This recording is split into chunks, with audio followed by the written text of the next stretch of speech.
criminal. There are certain stories that refuse to sit quietly in history. They itch at the back of the mind. They feel unfinished. Yamashita's Gold is one of those stories. The deeper one looks into it, the less it resembles myth, and the more it resembles a crime scene that was never properly examined. The official version is simple. At the end of the Second World War, Japan lost. Its armies collapsed across Southeast Asia. Its generals were captured or executed. Its empire vanished almost overnight. That should have been the end of everything they carried with them. Yet scattered across court transcripts, military intelligence files, and sworn testimonies lies an uncomfortable suggestion that something enormous simply disappeared instead. Not a few crates, not a handful of jewels, something on the scale of a national treasury. The name most often attached to this disappearance is Tomoyuki Yamashita. He was not a pirate or a smuggler, but a general in the Imperial Japanese Army. A man who rose quickly through the ranks and earned a reputation for aggressive, decisive command. By 1941 he had become known as the Tiger of Malaya after leading a rapid campaign that pushed British forces out of Singapore in one of the most humiliating defeats in British military history. That alone would have secured his place in wartime lore. Yet the treasure that would later be attributed to him had little to do with battlefield glory, and everything to do with what followed behind advancing armies. As Japanese forces swept through China, Korea, the Philippines, Indonesia, Burma, and beyond, they did not simply occupy territory, they stripped it. Banks were emptied, religious temples were looted, museums were dismantled, private collections vanished overnight. Gold bars, coins, diamonds, jade carvings, ceremonial objects, and even industrial platinum were seized and catalogued.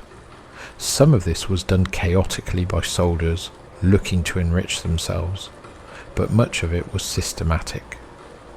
Organised teams moved with the army.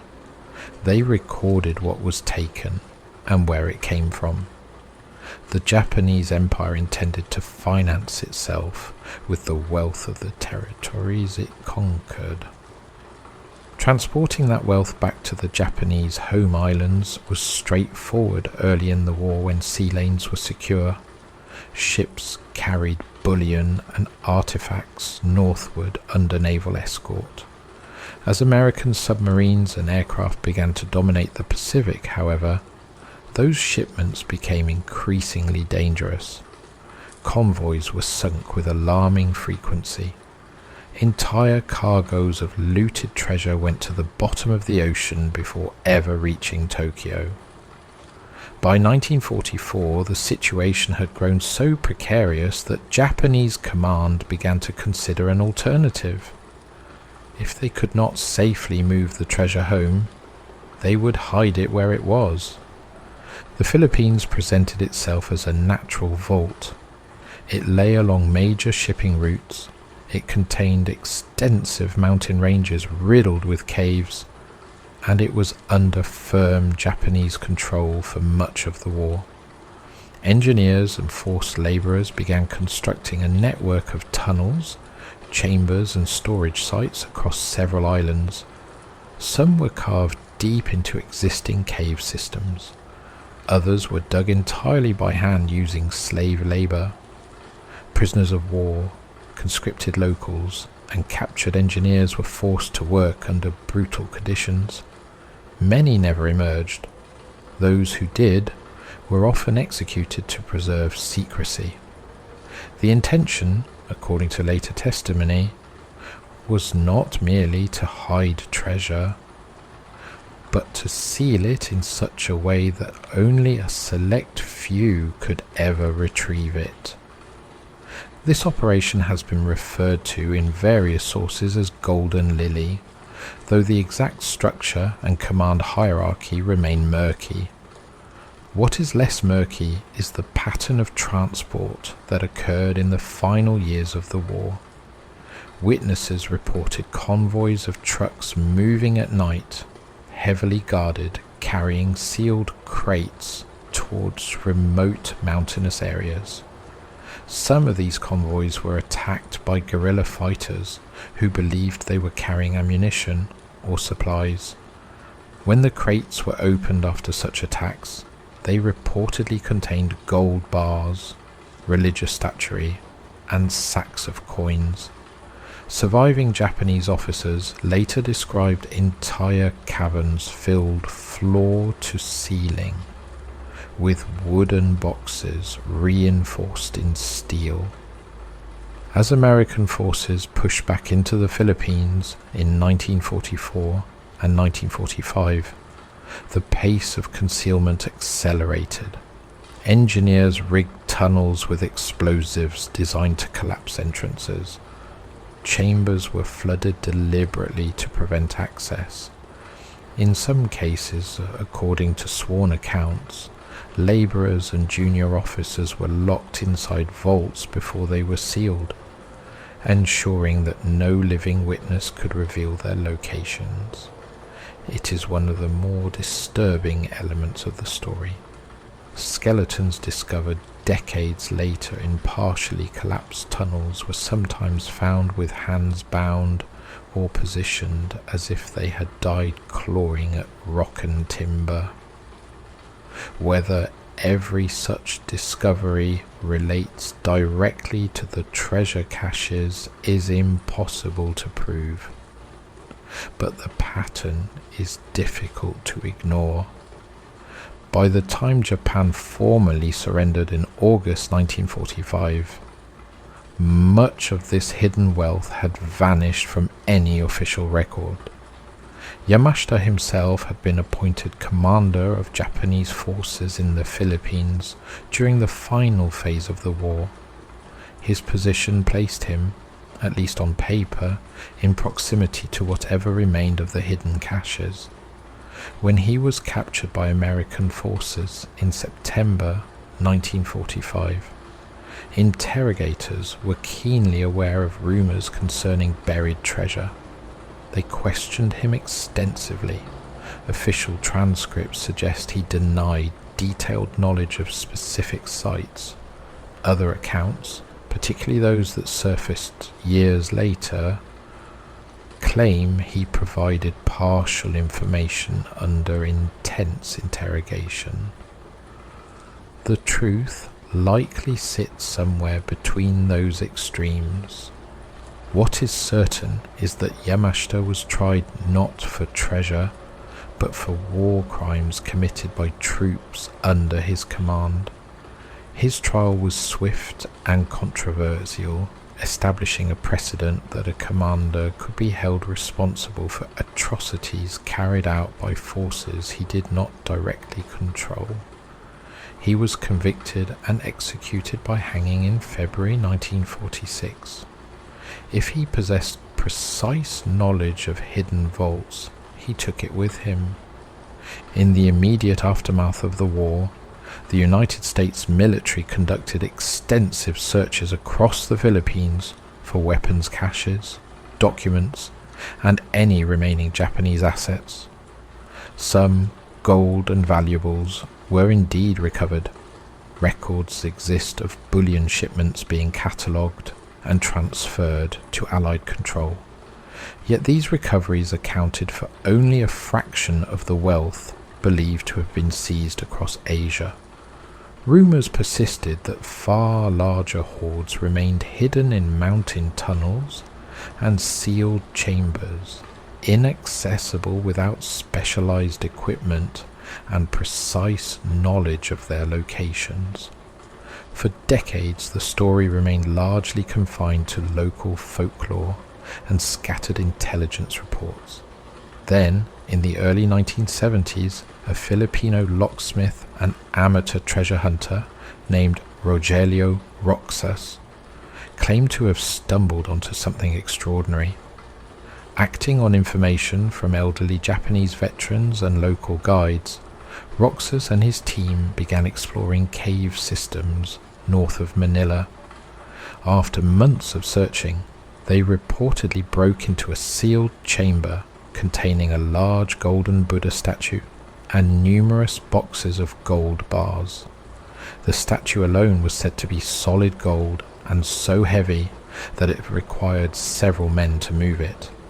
According to Roxas, his discovery was short-lived. Word of the find reached Ferdinand Marcos, the president of the Philippines. Soldiers allegedly seized the site, confiscated the statue and the gold, and arrested Roxas. He claimed he was imprisoned and tortured to force him to reveal any additional locations he might know. After his release, he went into hiding and eventually filed a lawsuit against Marcos in a Hawaiian court after the dictator was ousted and fled the country. The case dragged on for years. In 1996, a US jury awarded damages to Roxas's estate, effectively accepting that he had indeed discovered part of a significant treasure cache, which was then seized by Marcos. The court did not determine the full extent of the treasure or where it ultimately ended up. It simply acknowledged that a discovery had been made and wrongfully taken. For many observers, that ruling was the closest thing to official confirmation that Yamashita's gold was more than a wartime rumor. If one cache existed, others could as well. The scale of the alleged wartime looting suggests that what has been recovered so far represents only a fraction of what may still lie hidden beneath Philippine soil and stone. From time to time, explorers have ventured into remote regions armed with maps, metal detectors, and stories passed down through generations. Some return with fragments of old coins or corroded ammunition. Others return with nothing at all. A few never return. Tunnel collapses, toxic gases, and unstable explosives left behind from wartime sealing operations make many sites lethally dangerous. There are credible reports of chambers rigged with booby traps designed to flood or collapse if disturbed incorrectly. Even experienced cavers approach such environments with extreme caution. What fascinates me most is not merely the possibility of vast wealth still lying underground, but the web of secrecy that has grown around it. Intelligence documents declassified decades after the war hint at American awareness of hidden caches and even limited recoveries conducted quietly. Allegations persist that portions of recovered treasure were used to finance covert operations during the early Cold War. These claims remain fiercely debated among historians, yet the pattern of missing documentation and redacted files leaves a lingering sense that not everything was recorded in plain view. There is also the human element, the cost measured not in gold but in lives. Labourers forced to dig until their bodies gave out. Prisoners executed to preserve secrets. Treasure hunters crushed in collapses or lost in unmapped tunnels. Every major discovery associated with this story carries with it a shadow of violence. One cannot separate the glitter of bullion from the circumstances under which it was buried. It is not a romantic pirate legend. It is the residue of imperial plunder, war, and desperation sealed beneath layers of rock. And still, despite everything, the possibility remains that somewhere in the mountains, or beneath the jungles of the Philippines, entire vaults sit undisturbed, steel chests stacked in darkness, statues wrapped in decaying cloth, bars of gold dulled by decades of moisture, waiting not for rightful owners, perhaps, but simply for discovery. The idea exerts a strange pull on the imagination, not because of the wealth itself, but because of what it represents. A secret from one of the most violent periods in modern history that was never fully brought into the light. When I first began reading about Yamashita's gold, I expected exaggeration and folklore. What I found instead were court documents, military reports, and testimonies that refused to align neatly with any tidy conclusion. Some elements are undoubtedly embellished, others are supported by evidence difficult to dismiss. The result is a narrative suspended between documented history and unresolved mystery, which is precisely the sort of story that keeps one reading long after midnight. There are still individuals today who dedicate their lives to locating these hidden caches. Some operate with permits and archaeological oversight. Others move quietly through remote areas, guided by fragments of old maps and oral histories. Satellite imaging and ground-penetrating radar have revealed anomalies consistent with artificial voids beneath certain mountains. Whether those voids contain treasure, collapsed tunnels, or nothing at all remains uncertain. What is certain is that the search continues, often in places where humidity rots equipment and landslides can erase a week's work in minutes. One cannot help but wonder how many sealed chambers might still exist, perfectly intact, their entrances disguised by time and vegetation. War has a way of scattering wealth and then burying the evidence. In this case, the burial may have been literal.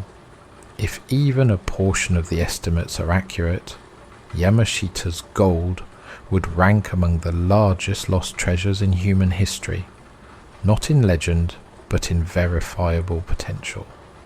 That alone ensures the story will persist, drawing in each new generation with the same quiet, unsettling question. What exactly remains hidden beneath those mountains? What complicates this story further is the uncomfortable overlap between treasure hunting and geopolitics.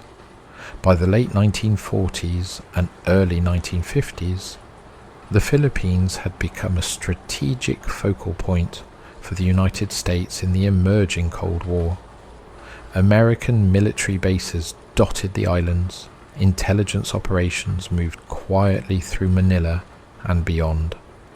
In that atmosphere, any discovery of hidden wartime wealth would not simply have been an archaeological curiosity.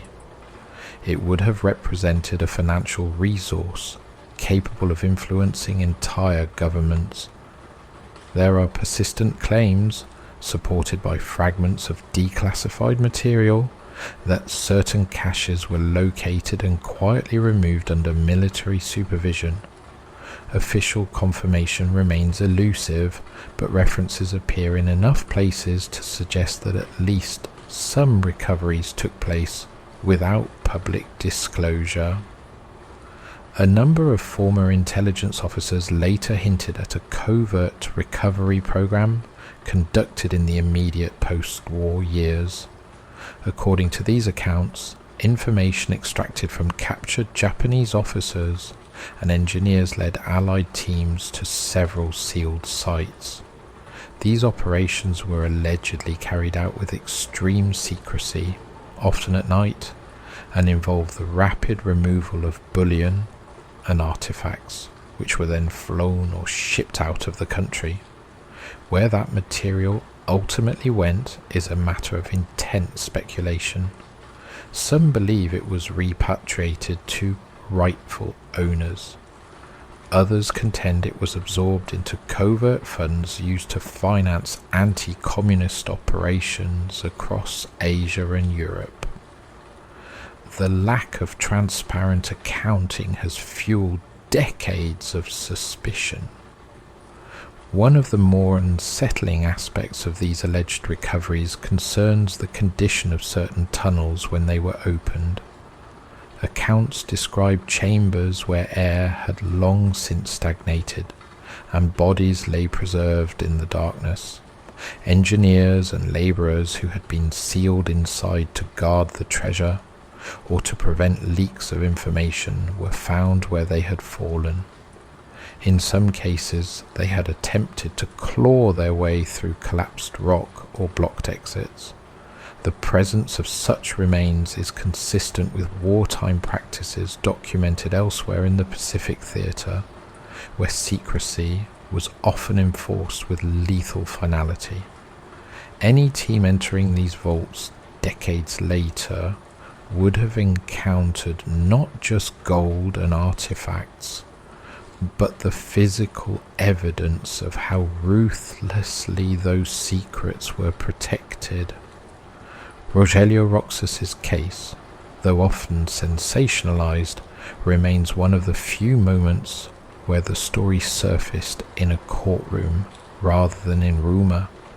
His testimony described not only the Golden Buddha, but a chamber lined with wooden crates stamped with Japanese characters. He spoke of the overwhelming weight of the statue, of the difficulty his team had in moving even a single gold bar. After the alleged seizure of his find by Marcos's forces, Roxas claimed he was detained in conditions that left him permanently scarred. He described beatings, electric shocks, and prolonged confinement intended to extract information about additional sites. Medical records and witness statements presented during the lawsuit lent credibility to at least some of these claims. When the Hawaiian jury ruled in favor of his estate years later, it did not simply award damages, it implicitly acknowledged that a significant cache had indeed existed. Marcos himself became the subject of persistent allegations regarding hidden wealth during his decades in power. When he was eventually overthrown and fled the Philippines in 1986, investigators discovered vast sums of money and valuable objects scattered across bank accounts and properties worldwide. Some of these assets were traced directly to state funds siphoned off during his presidency. Others were more difficult to explain. Conspiracy theories flourished, suggesting that portions of Yamashita's gold had been quietly incorporated into Marcos's personal fortune. While definitive proof remains elusive, the scale of wealth he controlled, far exceeding official salaries or known business ventures, kept such speculation alive. Beyond individual claims and court cases lies a broader pattern of discoveries that hint at something larger. Over the decades, construction crews and farmers in various parts of the Philippines have occasionally unearthed gold bars, coins, or wartime relics buried at unusual depths. Most finds are small, a handful of bars, or a single artifact. Yet their existence lends weight to the idea that multiple caches were dispersed across the islands. Each discovery prompts a brief surge of media attention before fading back into obscurity, often because authorities swiftly take possession of whatever is found. The chain of custody for such items is rarely made public in detail, leaving observers to wonder what becomes of them after initial recovery. There are also stories from former guerrilla fighters who operated in the mountains during the final months of the war. Some recalled stumbling upon heavily guarded convoys transporting sealed crates into remote valleys. Others described hearing explosions echoing from hillsides as tunnels were collapsed intentionally. A few claimed to have witnessed Japanese officers executing labourers once excavation work was complete. These recollections, recorded decades after the events, cannot always be verified independently, yet they align with the known practices employed by military engineers tasked with safeguarding sensitive installations. The deliberate destruction of access points would have served both to hide the treasure and to ensure that any attempt to retrieve it without precise knowledge would be fraught with danger. The physical geography of the Philippines adds another layer of complexity. The archipelago consists of thousands of islands, many of them mountainous and covered in dense jungle. Heavy rainfall triggers landslides that can bury entire cave entrances within a single season. Earthquakes shift terrain and collapse tunnels. Vegetation grows rapidly, obscuring even large excavations within a few years. A cache hidden in 1945 might now lie beneath layers of soil and rock that bear no obvious trace of disturbance. Modern technology, such as ground-penetrating radar and magnetometry, can identify anomalies, but deploying such equipment in remote, rugged terrain is both costly and logistically challenging. Occasionally, expeditions funded by private investors attempt to locate suspected sites using a combination of historical research and modern surveying tools.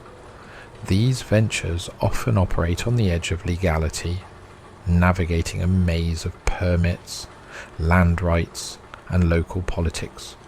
Success is rare, and when it does occur, it is often kept quiet to avoid attracting unwanted attention.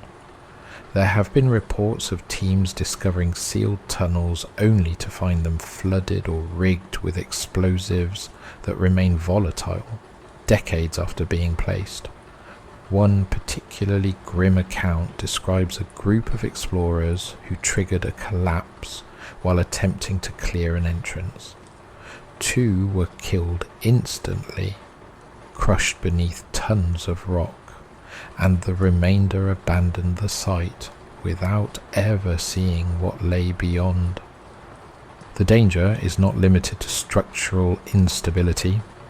Some sealed chambers were reportedly equipped with chemical deterrents, such as stored fuel or toxic compounds intended to render the contents inaccessible if disturbed improperly. Over time, these substances can degrade into unpredictable hazards. Entering an unventilated chamber that has remained sealed since the 1940s carries the risk of encountering oxygen-depleted air or pockets of poisonous gas. Even experienced rescue teams treat such environments with extreme caution, often requiring specialized breathing apparatus and monitoring equipment.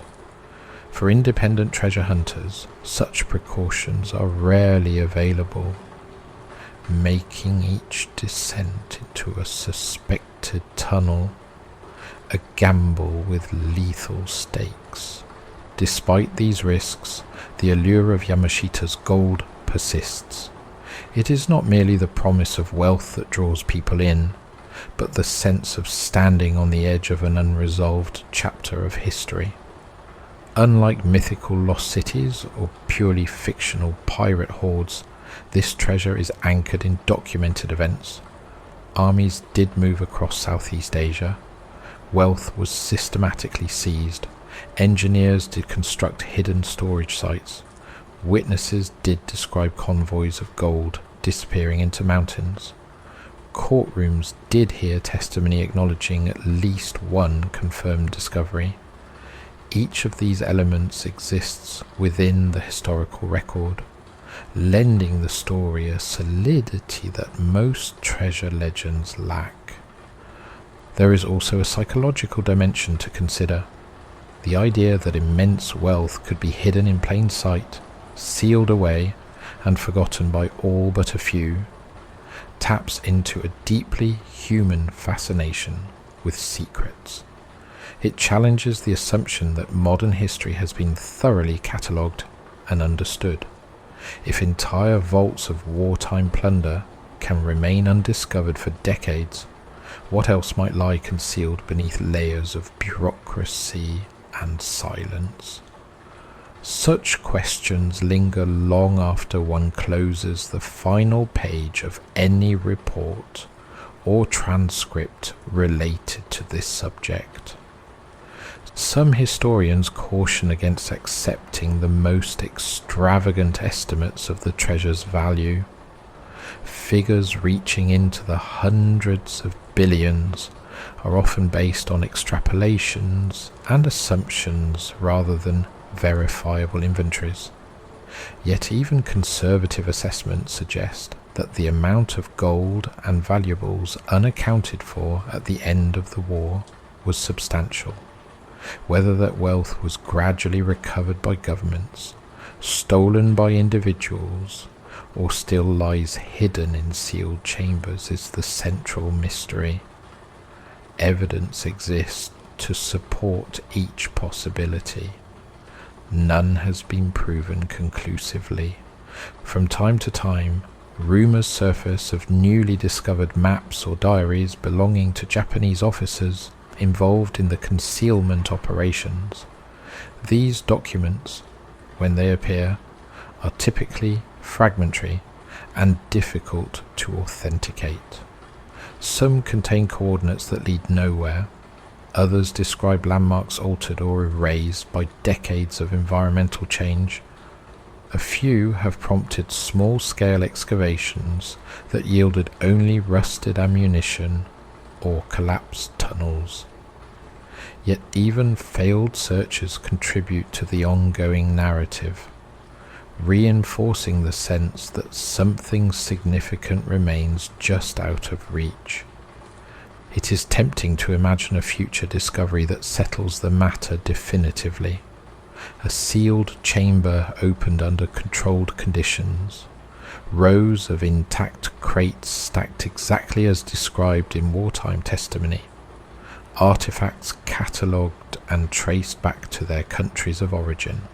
Such a discovery would not merely rewrite treasure hunting lore, it would force a reckoning with the legacy of wartime looting and the unresolved questions surrounding what became of those assets after 1945. Until then, Yamashita's gold remained suspended between history and legend, supported by enough evidence to be credible, yet obscured by enough uncertainty to remain elusive. One cannot ignore the darker undercurrent that runs through every version of this story. Wherever the treasure lies, it was amassed through violence and suffering. It passed through hands stained by occupation and war. Those who buried it often did so under orders that valued secrecy over human life. Any future discovery will inevitably bring those realities back into focus.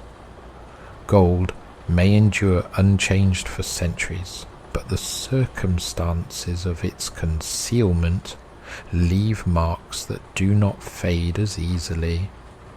And so the search continues in quiet ways. Researchers pore over faded maps and interrogation reports. Explorers trek into remote valleys guided by rumors passed down through generations. Governments maintain official positions that reveal little. Somewhere beneath layers of rock, soil, and jungle, the physical remnants of this story may still exist. Whether they will ever be fully uncovered is uncertain. What is certain is that Yamashita's gold has never been entirely relegated to the realm of myth. It lingers in that uneasy space where documented history ends and unanswered questions begin. There is a point, after reading enough testimonies and reports, when the story begins to feel less like a historical puzzle and more like something that does not wish to be solved. Not in a romantic sense, not in the way adventure films present hidden treasure, but in the quiet accumulation of details that suggest certain places resist being found. It is a strange sensation, poring over decades of failed expeditions and near discoveries, and noticing how often something goes wrong at the last moment. Equipment fails, maps contradict each other, entrances collapse just before they are reached, storms roll in from clear skies and wash away weeks of excavation. One begins to wonder whether chance alone can account for so many interruptions. In the northern Philippines, there are mountain regions where locals speak in lowered voices about tunnels that breathe. Not metaphorically, but literally. Cold air moving through unseen openings in rock faces. A faint metallic scent carried on the wind during certain times of year. Stories persist of animals refusing to approach particular hillsides, of compasses behaving erratically, of sudden sinkholes appearing where the ground had seemed stable for generations. None of this constitutes proof of anything supernatural, of course, yet such accounts surface with surprising consistency across villages separated by great distances. It is as if the land itself remembers that something was buried within it, under violent and secretive circumstances.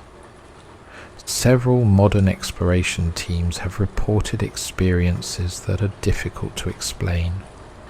One group using ground-penetrating radar in the 1990s detected a large void beneath a limestone ridge that matched descriptions from wartime intelligence files. They established a temporary camp and began clearing vegetation to access what they believed was a sealed entrance. On the third night, a low rumbling began beneath the ground, followed by a collapse that swallowed part of their equipment and forced an immediate evacuation. When they returned weeks later with additional support, the site had shifted so dramatically due to landslides that the original anomaly could no longer be located with certainty. The data remained, but the landscape itself had rearranged.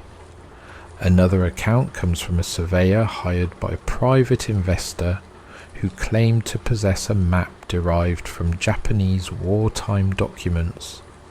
The surveyor later described hearing what sounded like distant hammering deep within a hillside they were preparing to drill. Assuming it to be rockfall, he ignored it until the sound resolved into a slow, rhythmic tapping that seemed almost deliberate. When drilling finally began, the equipment struck an unexpected void and released a rush of air so cold and stale that several workers felt physically ill. Fearing toxic gas, they sealed the borehole and withdrew.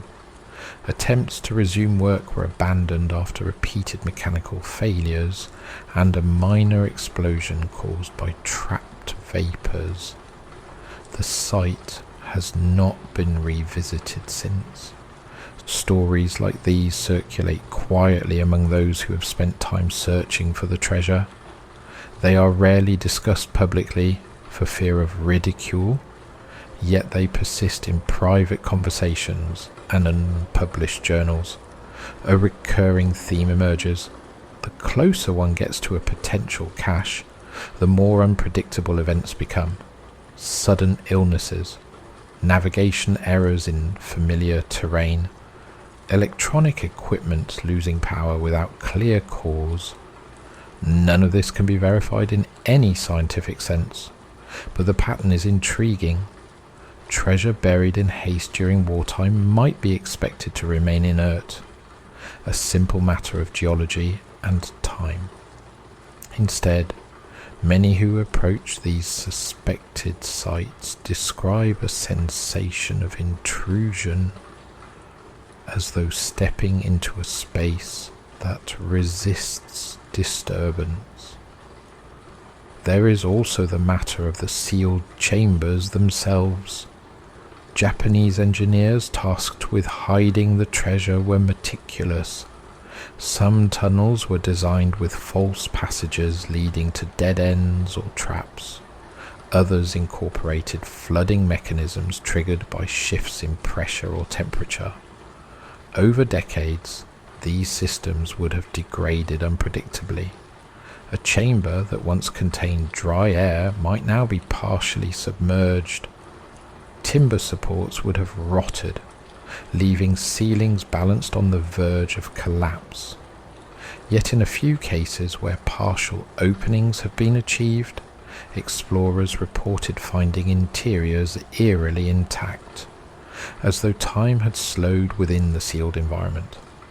Crates preserved beneath layers of wax and oilcloth. Metal surfaces scarcely corroded. In one instance, a chamber discovered accidentally during road construction contained stacked ammunition boxes and personal effects arranged so neatly it appeared as though the occupants had stepped out moments before, despite the passage of nearly half a century. The presence of human remains in or near some of these sites adds a weight that cannot be ignored. Skeletons found seated against walls, sometimes with fragments of rope or chain nearby. A cluster of bones discovered around what appeared to be a collapsed entrance, suggesting an attempt to escape. In at least one reported case, remains were found positioned around crates as if placed deliberately, perhaps as guards or perhaps as victims of execution. Such discoveries, when they occur, are often handled quietly by local authorities and rarely reach international attention. Each one reinforces the sense that whatever wealth lies buried was sealed away with a brutality intended to discourage retrieval. It is not only physical danger that deters persistent exploration.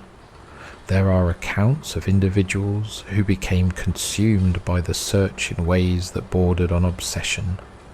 Men who spent decades following fragmentary clues across islands and mountains, convinced they were on the verge of a discovery that would vindicate years of effort.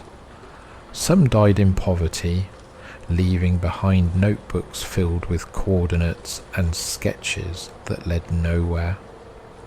Others claimed to have found entrances but refused to reveal them, fearing government seizure or violent interference.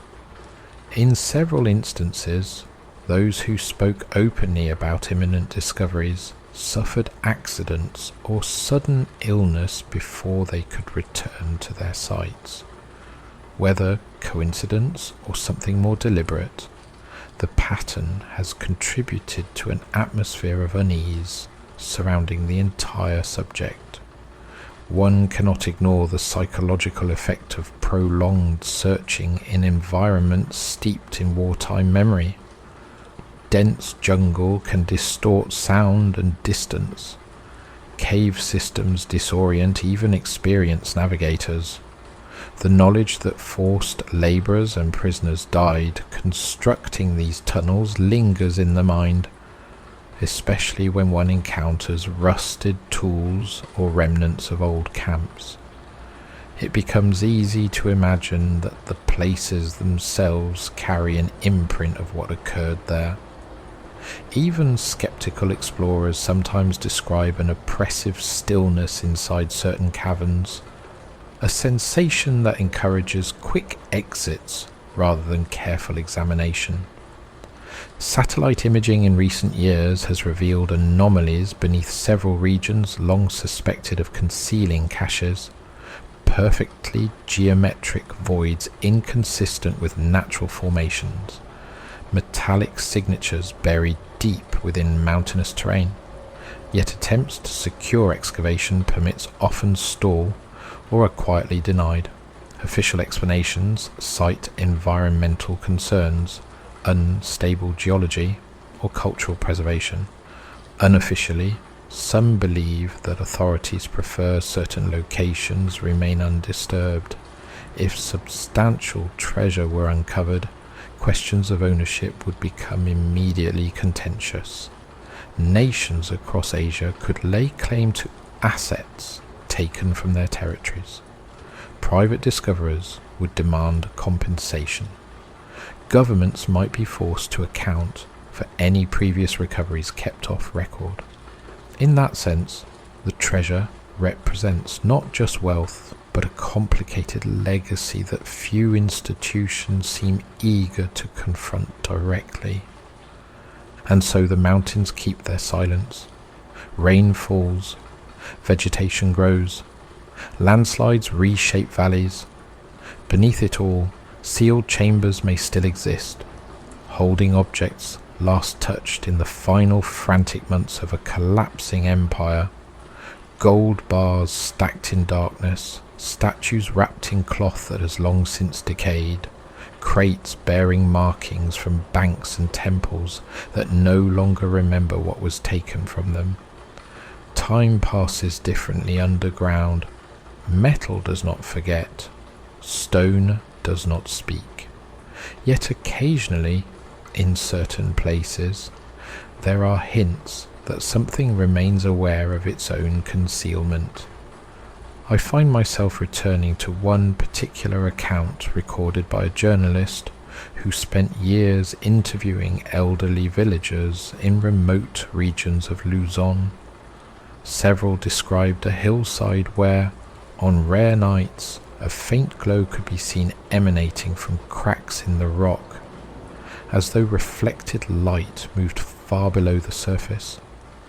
Others spoke of hearing distant metallic echoes during the rainy season, not thunder, but something hollow and resonant. No one had attempted to dig there in living memory. The place was avoided out of habit more than fear.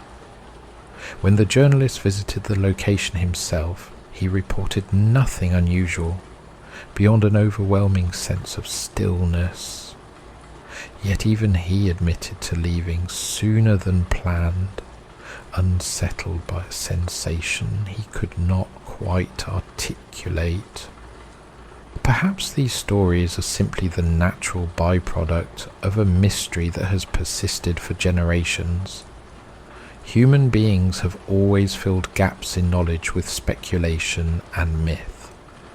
Yet the foundation beneath this particular mystery is undeniably real. Treasure was taken, it was hidden, some of it was found, much of it was not. Between those facts stretches a landscape of unanswered questions that invites interpretation. Whether one views the remaining caches as historical artifacts waiting to be catalogued, or as something more enigmatic, depends largely on temperament. What remains certain is that Yamashita's gold has never fully resolved into the past. It lingers in that peculiar space where documented history intersects with rumour, secrecy, and the occasional unsettling coincidence.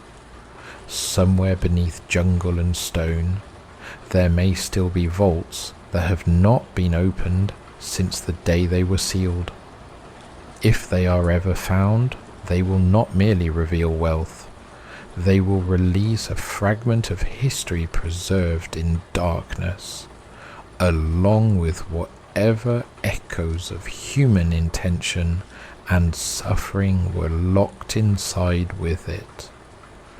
Until then, the story persists, quietly, patiently, like something buried that has not yet decided whether it wishes to be discovered or not.